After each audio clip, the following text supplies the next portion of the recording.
हूँ कि अब तुम बहुत थक गई हो, क्योंकि तमाम हमारे नात रिश्तेदार यार दोस्त गांव देश सभी लोग हमारी शादी में आए, हमने सबों का आशीर्वाद लिया। अब तुम बहुत थक भी गई हो, चिंता मत करो और चलो हम थोड़ी देर आराम करेंगे, फिर उसके बाद कुछ जरूरी काम निपटाएंगे। आओ। ठीक है।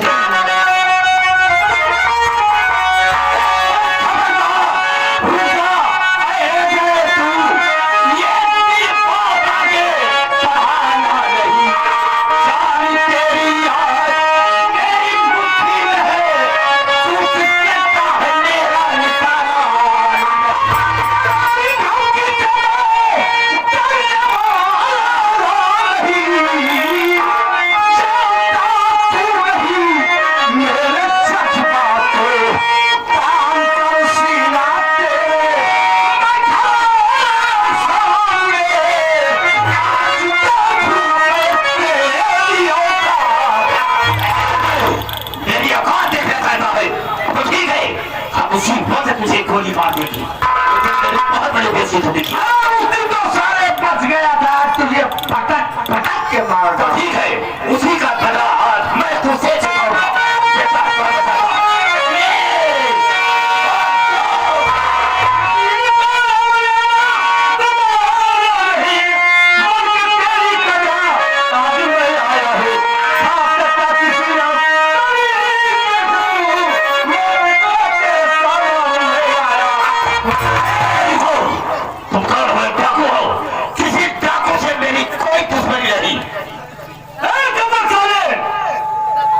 कोई बच्चा अपनी माँ के घर से डाकू बनकर नहीं आता है, और मैं डाकू तेरे कारनामों से बना हूँ। मैं कोई डाकू नहीं था, मैं तो गाँव का रहने वाला इंसान था, लेकिन तेरे कारनामों ने हमें डाकू बनने से मजबूर कर दिया। तेरी मौत बनकर आए हूँ, हमें जानना चाहता है मैं कोई गैर नहीं, उसी आशा का भाई भोलू हुए भोलू।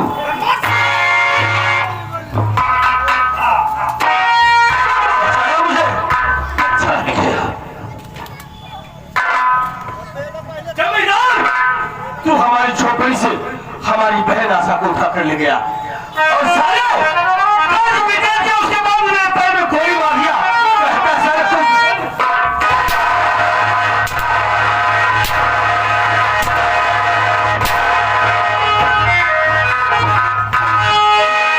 भोलू, बेशक मुझे गोली मार सकते हो, इसलिए कि मैंने बहुत बड़ा अन्याय किया है, बहुत बड़ा पाप किया है। मेरे जैसे इंसान को दुनिया में जीने का कोई हक नहीं, कोई हक नहीं है। आज मुझे मैं जीना नहीं चाहता हूँ, आज तो हम तुझे दुनिया से खत्म कर देंगे, लेकिन मरने से पहले एक खुशखबरी बताएंगे। वो क्यों? खुशखबरी क्या है? खुशखबरी ये है कि तू हमारी झोपड़ी से हमारी बहन आशा को जबरदस्ती उठा कर ले गया था, लेकिन तेरी बहन आशा हमसे खूब प्यार करती है, तेरी बहन हमसे प्यार करती है, और हम भी तेरे जान से चाहते हैं। और तुझे गोली मारूंगा, उसके बाद तेरी बहन की मां से जाऊंगा। बेशक मुझे गोली चला दे, मैं जीना भी नहीं चाहता। हम तुझे जिंदा भी नहीं छोड़ेंगे, मरने के लिए तैयार हो जाए।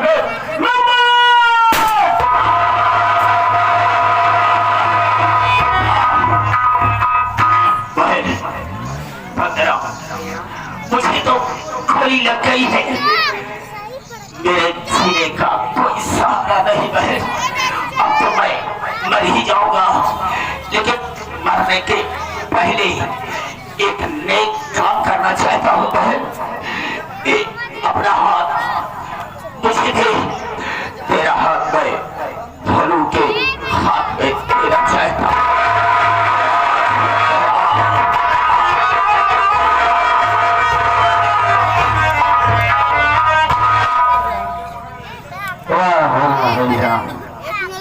आज आपने ऐसे हुक्म के मारे सालाना लेकिन क्या करते हैं? अजय भैया, हम तो आपके दोस्त रहे, मौके पर आया आपने हमारे ऊपर बहुत एहसान किया है भाई। आज आपकी जान बच गई, हमें बहुत खुशी है। इसी के साथ साथ आज तो एक बात का गम भी है। किस बात का गम है? अरे दोस्त, हमने अपने दुश्मन को खत्म कर दिया, हमारा दुश्मन खत्म हो गया, दोनों को हमने गोली मार दिया। लेकिन गम है तो केवल एक बात का कि जिस बहन के लिए हमने लोगों के सामने दामन फैला कर नहीं खड़ा, आज कानून और समाज के बागी बन गया हूँ, यहाँ मौजूद कमाल उठा लिया हूँ। पुलिस मेरे पीछे जानवरों की तरह घूम रही है, किसी भी वक्त मेरा एनकाउंटर हो सकता है, मेरी मौत हो सकती है। लेकिन इतने दिन हो गए अपनी बहन से नहीं मिल पाया। हम इसी बात का सोच है, अगर मेरे पास काश से एक बार हमारी बहन से मिल जाती तो जी भर के अपनी बहन को देख लेता। उसके बाद हम हमें चाहे मौत आ जाए, हमें कोई परवाह नहीं होगी। भाई जान, हम तुम्हारी मजबूरी समझ सकते हैं। इस वक्त तुम कानून और समाज के बागी बन गए हो, एक नहीं दो मदद किए हो। पुलिस किसी भी वक्त तुम्हारा काउंटर कर सकती है। रकम है तो अपनी आशा बहन से न मिल पाना। हाँ भाई, लेकिन यार अभी ये तुम्हारा दोस्त अगर जिंदा है,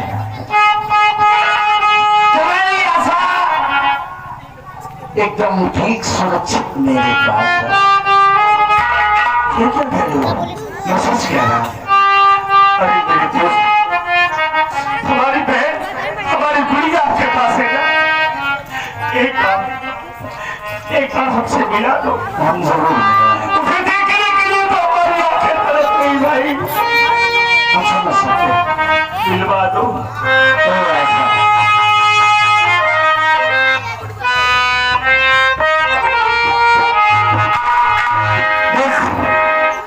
आज मेरा दोनों गांव का सीधा साधा इंसान पत्थरों की तरह चट्टान बन गया। उसने किया है। आज उसकी आंखों में मैंने जो धधकती हुई ज्वाला देखा है ना, वो किसी को भी निपटा सकता है। लेकिन वो अपनी बहन के लिए बहुत रो रहा है। जब उससे मिलना नहीं, कोई बात नहीं।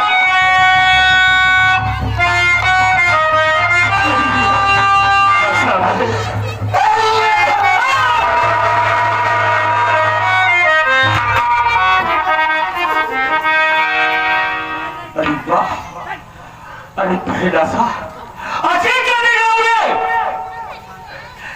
कि मेरी मौजूदगी में तूने अपनी शादी कर लिया। तेरी मां में किसके नाम का सिंदूर है? और हमने तुझसे वादा किया था ना कि हम तेरी धूमधाम से शादी करेंगे, तेरी तारीख को मैं तेरे पर पहुंचाऊंगा। लेकिन फिर ऐसी तेरे पर क्या मुसीबत आई जो तू मेरी अपनी शादी कर ली? बोल क्यों शादी की अभी ने मेरी मौजूदगी में? मैं समझ सकती हूँ आपका गुस्सा होना मेरे ऊपर जायज है भैया, इसलिए कि आपकी बहन गलत काम की है भैया। भैया आप जानना ही चाहते हैं कि मैं ऐसा कदम क्यों उठाई? भैया, जब वो कमीना जमींदार अपनी झोपड़ी पर कर्ज लेने के लिए आया था और आप कर्ज नहीं दे सके, तो कमीना मुझको उठवाकर अपनी हवेली ले गया। जब वो मुझको अपनी हवेली ले गया तो मैं वहां से भाग आई, लेकिन वहां पर आने से क्या देखी कि आप झोपड़ी में नहीं है। तो मैं आपका वहीं पर बैठकर इंतजार करने लगी। तब तक फिर कभी नहीं जमींदार आया और मेरी इज्जत के साथ खिलवाड़ की।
किया ना, तुझे शादी के लिए मजबूर किया, जो कि तूने जैसे से शादी कर लिया।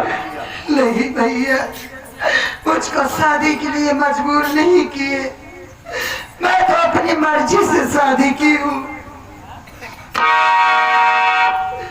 ठीक है भाई, अगर तूने अपनी मर्जी से शादी किया है तो कोई बात नहीं भाई, हम तेरे फैसले से खुश है भाई।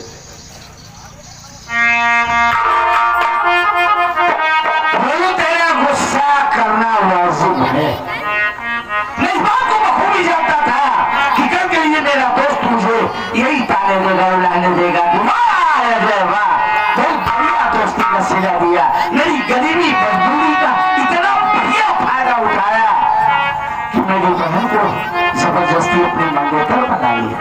ऐसा कुछ भी नहीं दोस्त, ये तेरा जब मर तो सकता है, वो तो तेरे साथ हमने पूरी रस्म और रिवाज के साथ पूरे नात रिश्तेदार यार दोस्त गांव देश की मौजूदगी में अपनी शादी मनाई और आशा के नाम में सिंदूर सजाया। अगर इसमें तुझे गलत लगता है तो अजय का सीना तेरे सामने अपने। अरे वाह भैया, अरे आपने तो हमारे ऊपर वैसे ही एहसान किया है कि हम कभी अदा नहीं कर पाएंगे। और हमारी गुड़िया, हमारी बहन आशा हमारे जीवन का टुकड़ा है, जिसने आपको अपना पति मान लिया है, आपसे शादी कर लिया है, आपको गोली मारकर हम अपनी बहन को दुखी नहीं देख सकते भाई। हमने न जाने क्या क्या गुस्से में बोल दिया, अगर जाने जाने में हमारे मुख से कोई गलत बातें निकल गई हो भाई, अपना छोटा भाई समझकर हमें माफ कर दे।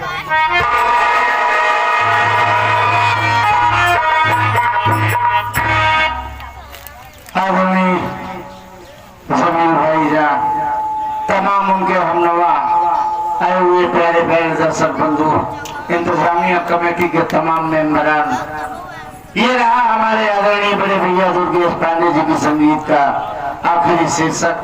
रात भर हमसे, हमारे साथी कलाकारों से काम करते हुए, बात करते हुए कोई गलती या गुस्ताखी हो गई हो तो आप लोग तो दया के सागर हैं, हम बच्चों की गलती को नजरअंदाज करते हुए माफ करेंगे। और भाईजान के वो बड़े भाईजान की फरमाइश है, अगर हमारे साथी कलाकारों को की इजाजत